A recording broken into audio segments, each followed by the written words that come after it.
The following video is for educational purposes only. Do not attempt to replicate any of the stories or betting strategies discussed in this video. If you have or know someone with a gambling addiction, please seek help immediately.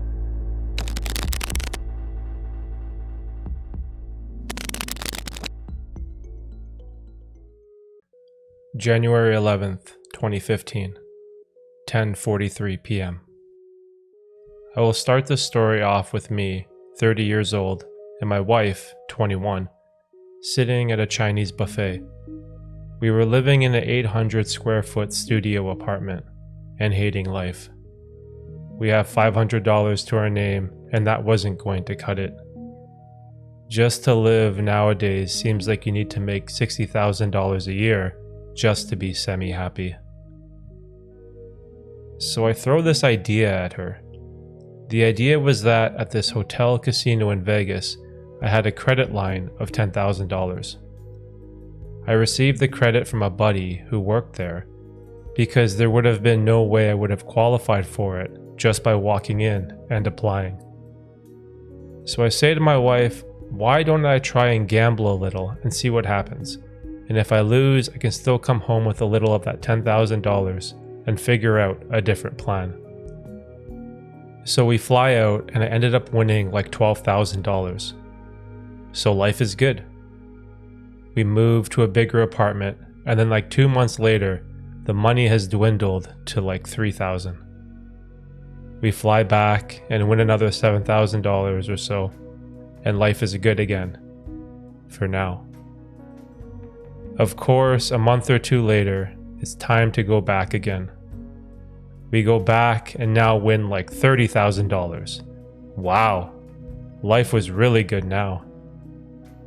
Being a good husband, I pay off every credit card my wife has and car payments. About $8,000 worth. I did that so we can keep the bills down. Well, 2 months go by and the cash is running out again. My wife was taking my debit card while I was sleeping and buying $50 exercise classes, taking $400 to put hair extensions in and hair dryers, etc. I noticed stuff was getting out of hand, but it was too late. Fellas, you understand if you are with your wife, then you won a bunch of money and she is giving you attitude because you are denying her to spend the money. It's not fun. The guilt trip, etc. So we go back and I win $7,000, and it bought me a little more time. At the time when you are winning money over and over, everything just seems to be okay. It was just like that. Well, 2 months later, I'm back to the drawing board again. I go to Las Vegas with some buddies and I win $8,000 again, and I still had 2 more days in Vegas. Well, when I had that $8,000, I was like, I need to win more. I keep winning like $7,000 and I end back there in like 2 months. So I take that $8,000 and turn it to $17,000. I had 1 night left there and I kept telling myself, I'm done with gambling. Well, I wasn't. I went back down to gamble and lost that $17,000 and the $10,000 that I have on credit. So I asked for a raise in my credit to $20,000, and the hotel casino gives it to me, and I lost that $10,000 too. The flight home was terrible. I couldn't even listen to my iPod or anything. Well, during that time I was gambling, I ended up at another casino where the executive host that I met there ended up being great friends with my casino host at the place where I lost the $20,000. I call him up and say I want to start gambling over there because I wanted a new environment. I ask him for a credit line of $10,000, and without checking my credit, he gives it to me somehow. Well, I try and turn that $10,000 into $20,000, and I play blackjack first. I turn $5,000 into $16,000, and then give it back plus another $5,000. I ask to talk to a manager for a raise in credit, and she comes and tells me no, and that I shouldn't have received the credit in the first place. Well, she ended up growing up like 20 minutes from my mom's house, and a small conversation turned into $2,500 more. I take that $2,500 to the roulette table and turn it into $26,000, and then give it all back that same sitting. I had $1 in my pocket, $450 at home, and $250 in my online sports betting account. In my huge, beautiful hotel room, I call my wife and tell her I lost everything. That was hard. I couldn't even afford to fly back home to Chicago.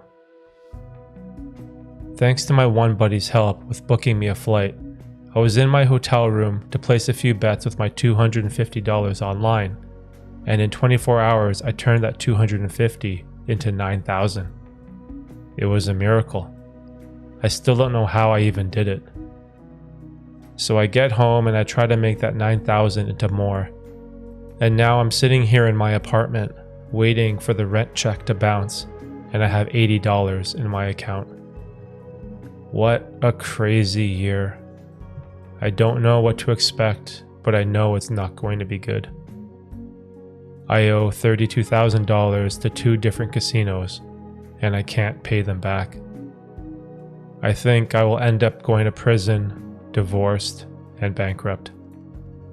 At times I feel suicidal, and at other times I try to take it like a man. I feel like blaming my wife somehow, but it is really all my fault. Signed, a gambling addict.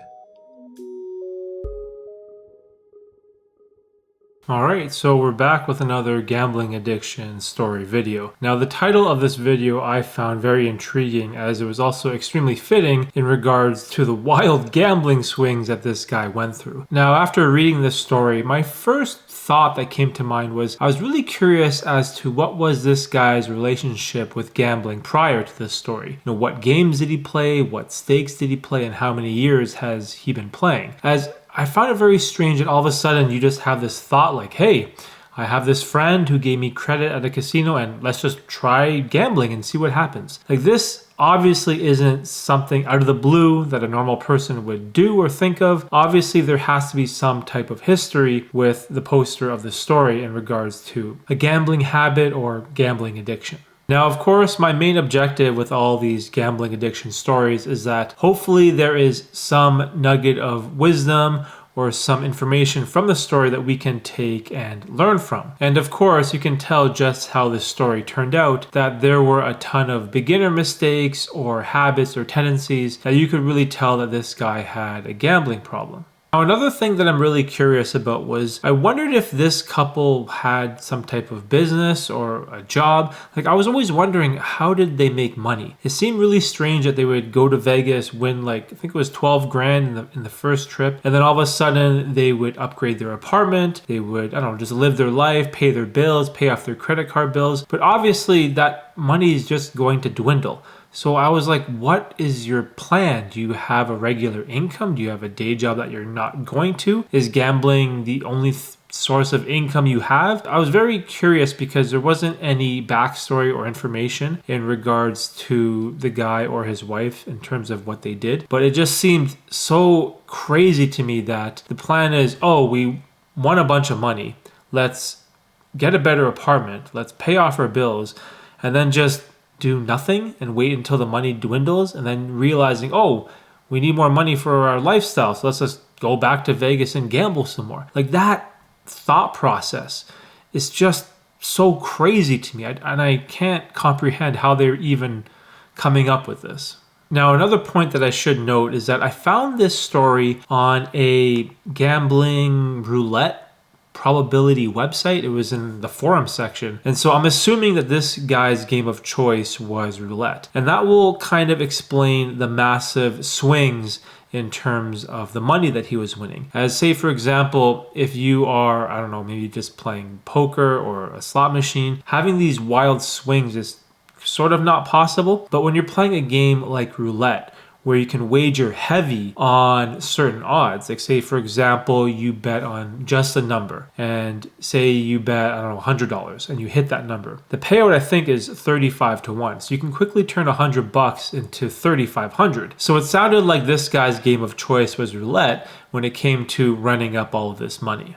And the amount that he was winning was just absolutely crazy to me. I think he won like 12K, 8K, 7K, and there even was like a 30K. So what type of stakes or what type of wagers was this guy placing at the table to get these type of winnings? And that's what's interesting about these casino games that have massive amounts of variance. You can win or even lose a huge sum of money in just a short period of time, which is exactly what this guy was going through.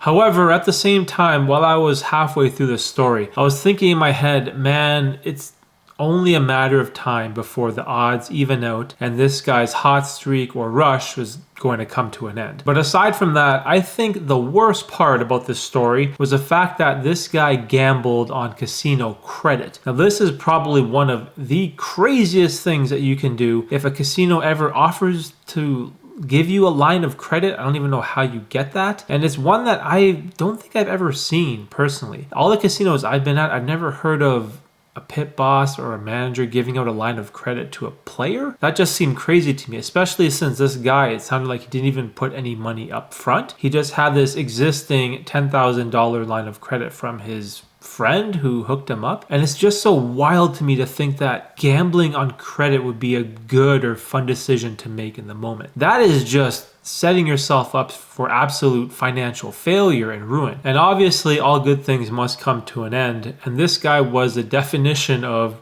crash and burn, I guess you could say, as he ended up losing all of his winnings.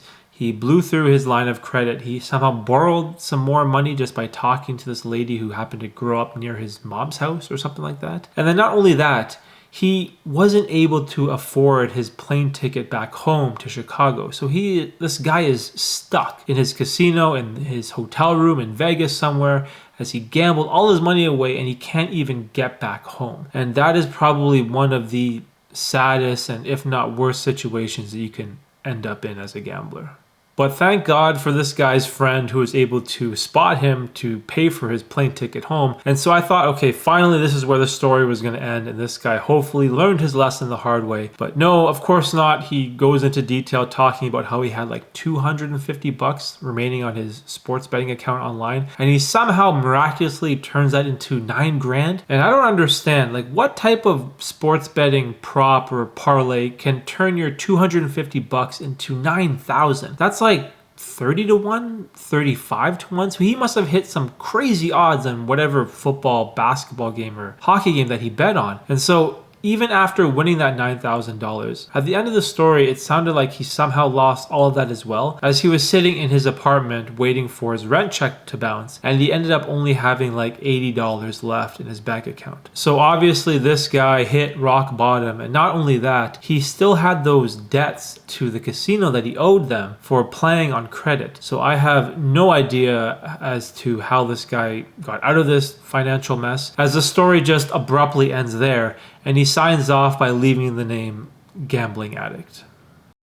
So that pretty much wraps it up, and the title for this gambling story, Las Vegas Rollercoaster, I found to be very fitting with the crazy swings and variance that this guy experienced while gambling. So if you enjoyed this video, please let me know in the comment section down below, and if you want to watch another gambling addiction story video, you can watch that right here.